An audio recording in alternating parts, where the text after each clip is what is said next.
What's up, everybody? Weston here with the Hidden Gibbon, and I am back with Monday's installment of Magic for the Working Class, the series where we make deck techs for under $100 because in these uncertain economic times, it is incredibly important to me that everyone should be able to enjoy life by enjoying their hobby, Magic the Gathering, without having to worry about the restrictions of their economic circumstances. I know what it's like to struggle, and I just want as many people to be able to enjoy this game as possible. And so today, I have one coming in at about $78. And it's Korvold, the Fae Cursed King. And if you like what I'm doing over here at the Hidden Gibbon, be it the Magic for the Working Class, my regular deck techs, my history stuff that's super niche, or anything else, feel free to subscribe, only if you feel I've earned it. Now, without further ado, let's get straight into it, shall we? So, Korvold here is pretty straightforward. He's a very popular commander. And yes, I know there's lots of precon stuff with him. But sometimes you can't find those precons, especially if they are precons that no longer are able to be found on shelves, at least very easily. So, Korvold is still a pretty cheap commander to get at $1.49. He's a 4/4 for 2 generic, and then Jund mana, which is black, red, and green, has flying, and whenever Korvold enters or attacks, sacrifice another permanent. And whenever you sacrifice a permanent, put a 1/1 counter on Korvold and draw a card. So, we're going to try to sacrifice stuff. We're going to try to make Korvold big and swing in. So how are we going to do that? Well, we have a very mighty supporting cast today. First and foremost, we have a Cursed Marauder, a card that I personally love very dearly, which is when a Cursed Marauder enters the battlefield, each player sacrifices a non-token creature. So, it's easy. This will pump up your wonderful little Korvold. We have Cankerbloom, pay 1, sack it to either destroy target artifact, destroy target enchantment, or proliferate. We have Carrion Feeder, so you can sacrifice another creature to pump Carrion Feeder. Caustic Caterpillar, sack it to destroy an artifact or enchantment. Demon's Disciple essentially does the same thing as Cursed Marauder, but can make somebody sacrifice a Planeswalker as well. Fleshbag Marauder makes everybody sack a creature. Gravelighter, if a creature had died this turn, you get to draw a card. If otherwise, each player sacrifices a creature as flying. We have a Noble Hierarch as a mana dork. I do enjoy that this guy just is not nearly as expensive as Noble Hierarch, but still has the Exalted on there, which don't ever discount that. We have Jury, Master of Review. Whenever you sacrifice a permanent, put a 1/1 counter on Jury, and when Jury dies, it deals damage equal to its power to any target. We have Krenko Mob Boss and Krenko Street Kingpin. Krenko Mob Boss, of course, is the Krenko that taps to add to create X red goblin creatures, where X is the number of goblins you control. I don't have a lot of goblins, but he can himself start generating lots of goblins. Krenko 10 Street Kingpin, however, when he attacks, you put a 1/1 counter on him, and then create a number of 1/1 red goblin creature tokens equal to Krenko's power. We have Logomos, Hand of Hatred. At the beginning of combat on your turn, create a 2/1 red elemental creature token with haste. You sack it at the beginning of the next end step, and you can tap and search your library for a card, put it into your hand, then shuffle. Activate only if 5 or more creatures died this turn. We have Land of War Elves as a mana dork. We have ourselves Mahadi, Emporium Master, which is at the beginning of your end step, create a treasure token for each creature that died this turn. We have Mayhem Devil. Whenever a player sacrifices a permanent, this creature deals 1 damage to any target. Merciless Executioner makes it so everybody has to sack a thing. Plague Crafter, everybody's got to sacrifice a thing. We have Prosh, Skyraider of Care. Oh man, this is from Alara originally, one of my favorite blocks. It's a 5/5 for 6 flying, and when you cast Posh, create X Kobold creature tokens. Names Kobolds of Care Keep, where X is the amount of mana spent to cast Prosh. Sacrifice another creature. Prosh gets +1/+0 until end of turn. We have Reassembling Skeleton, so you can sack it to your Carrion Feeder, and then reassemble it back onto the battlefield. This, if you really want to do some fun degenerate stuff with this, you can make it so you can sacrifice reassembling skeleton to carrion feeder, and have ways to generate mana when things die, like treasure tokens, etc., and then bring it back and do that infinitely. We have I don't think I put it in here. It's been a few weeks since I built this. Sakura Tribe Elder. You sack him to search for land. Slum Reaper. Each player sacks a creature. We have Blood Money. Destroy all creatures for each non-token creature destroyed this way. You create a tapped treasure token. Bone Splinter. Sack a creature. Destroy a creature. Brass's Bounty.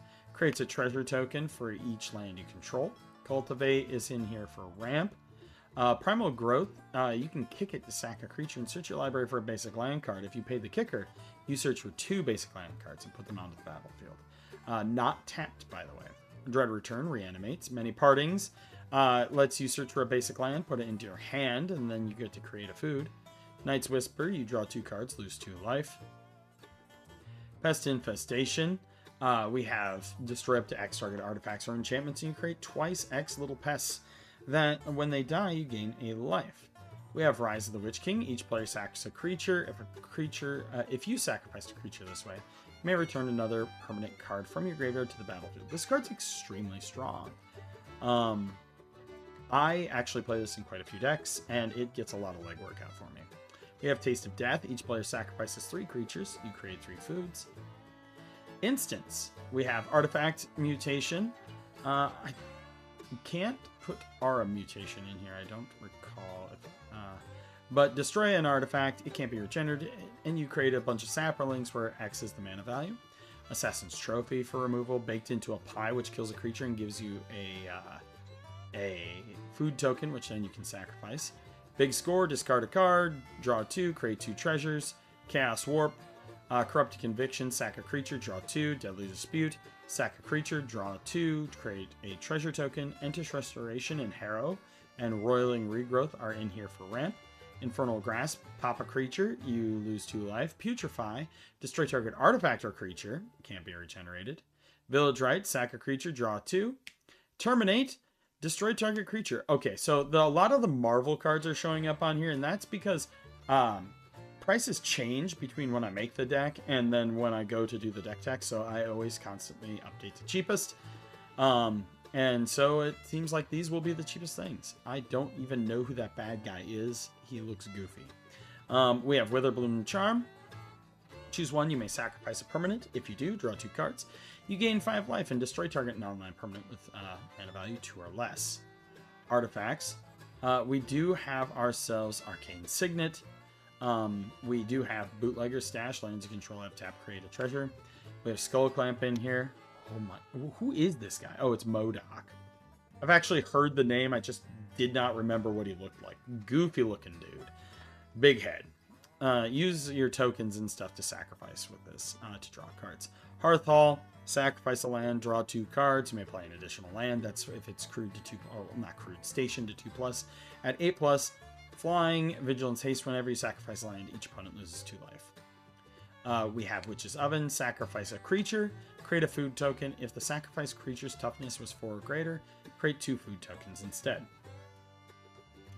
For our enchantments, we have Awakening Zone. At the beginning of upkeep, you make an Eldrazi. Bastion of Remembrance, you make a dude, and then whenever a creature you control dies, each opponent loses 1, you gain 1. Goblin Bombardment, sack a creature, it deals 1 damage to any target. Moldavine Reclamation, whenever a creature you control dies, you gain 1 life and draw a card. Obsessive Pursuit, when it enters at the beginning of your upkeep, you lose 1 life and create a clue, and then whenever you attack, you put X counters on target attacking creature, where X is the number of permanents you sacrifice this turn. If X is 3 or greater, that creature gains lifelink, so you can make your Korvold very big. Riveteer's Ascendancy. Whenever you sacrifice a creature, you may return target creature card with lesser mana value from your graveyard to the battlefield tapped. Do this only once each turn, otherwise they get busted, right? Sticky Fingers. Equipped creature has menace, and whenever it deals combat damage to a player, create a treasure token, and when the enchanted creature dies, you draw a card. Stimulus Package. When it enters the battlefield, create 2 treasures and sacrifice a treasure, create a 1/1 green and white citizen creature token. Ubenwald Mysteries. Whenever a non-token creature you control dies, investigate. Whenever you sacrifice a clue, create a 1/1 white human creature token. As you can see, we have lots of redundancy to get us creature tokens and other tokens to sacrifice to our Korvold. We do also have ourselves like Evolving Wilds, Myriad Landscape, Terramorphic, Twisted Landscape, and Rivet Ears, because these also sacrifice, and they'll help search for, you know, our 31 basics. We are running a Command Tower and a Savage Lands as well. So that is the general deck concept and build. And remember, these give you a great starting out like kit. This is very low power, a great way to start out and then build up as you can, right? Like get a $5 card here, a $10 card there, saving up and making the deck more powerful as you go. But let's look at the play testing, shall we? So let's look at what nonsense I got today from our handy dandy Moxfield. Looks like we got a Twisted Landscape. Well, you know,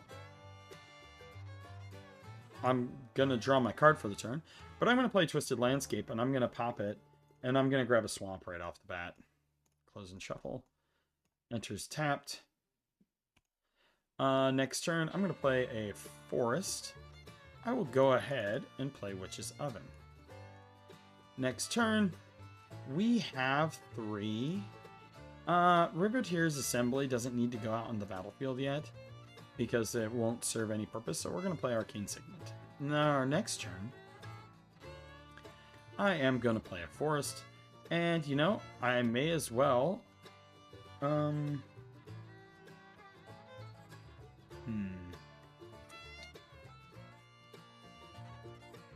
No, not yet. We're going to say at the end of an opponent's turn, we're going to pop somebody's Arcane Signet, which will give us 2 saplings.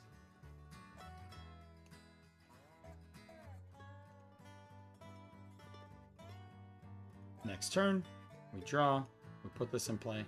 Now, I am going to play Korvold. When it comes into play, I sacrifice a sapling, he gets a token, or a counter on him. And we get to draw a card, which gets us Lagamos' Hand of Hatred.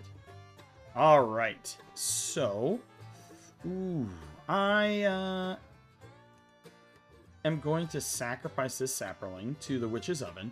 Sacrifice a creature, create a food. If the sacrifice creature is 4 or greater, create 2 foods instead. It was not, so we're going to add a counter. We draw a card, and then next turn. So already we have quite a bit coming from our Korvold Fae Cursed King, right? I think on this turn, 1, 2, 3, I am going to play Awakening Zone, and then I'm also going to play Hera. So I am going to sacrifice this forest, and this is going to net me 2 lands. I'm going to grab a swamp and a forest, close and shuffle. Just like that. And, I don't know here. I can probably afford to sacrifice a land. Yeah, we're going to do that. So we're going to sacrifice a mountain. We're going to add a counter to Korvold and draw a card. And we're going to smash in. On our next turn, we get to... Not sleep. No. Man. We get to make an Eldrazi spawn. And we brought up Taste of Death. Now, I am going to, on this turn, play my Lagamos, Hand of Hatred. So, we're moving to combat step. So, we get to add this little... What is it called?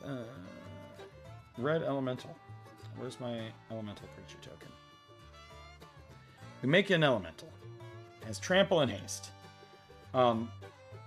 I am going to attack and attack. I am going to sacrifice my Eldrazi Spawn, which adds a counter to him, and draw a card. 1, 2, 3, 4, 5, 6, 7. We have 7 cards in hand. 1 second. I can't stand not organizing my lands. It bothers me beyond words. All right, so those are untapped.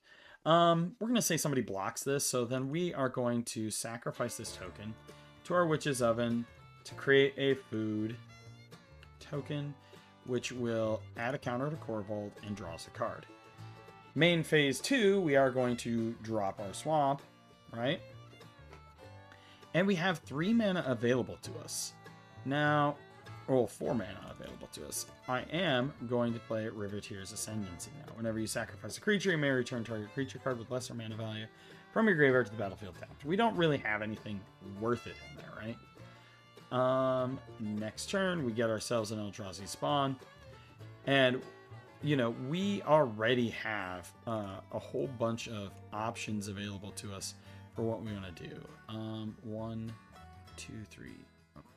1, 2, 3, 4, 5, 6. I'm actually going to do that. I'm going to play Bootlegger's Stash. We go to combat. We'll do the same thing where we are going to get to add a counter, create a food, sacrificing the Elemental and the Eldrazi to draw 2. And we have 1, 2, 3, 4, 5, 6, 7 cards in hand. 1, 2, 3, 4, 6, 7. Yep. Now, next turn, this is where it gets bonkers, okay? So, what we're going to do is we can add as many treasures as we want. So, why not? 1, 2, 3, 4, 5, 6, 7. So, we add 7 treasures. We're going to use 3 of them right off the bat. We sacrifice 3 things. 1, 2, 3. Draw, draw, draw. We still have 4 treasures available. This is going to search for 3 basic lands and put them onto the battlefield tapped. We're going to get forest. We have a lot of black stuff in our hands. So we're going to get forest, mountain, and swamp. Just like that. Now, we still have 4 treasures available. And we still haven't moved to our combat step, right? I'm going to use one of our treasures. So we draw a card. And add a counter on Korvold. So now he has Menace. And he creates a treasure when he connects, right? I am going to use 2 more of our 4, going down to 1. To go ahead and add a counter. Add a counter. And I'm actually going to use the last one. So draw a card. Add a counter. To do a counter on Korvold. See how just disgusting he gets? Now, beginning of combat, we get an Elemental. And then we swing in, and we have to sacrifice the Elemental. So we draw a card, and he gets a counter on him. He connects. We get a treasure. I am going to do this and play Carrion Feeder. And then I can always sacrifice a creature, right? I have 1 treasure available. See how nutty he gets, even at low power? Yeah, pretty gross. But let me know what you think in the comments down below. As always, I am Weston with the Hidden Gibbon, and I hope you all have a wonderful day.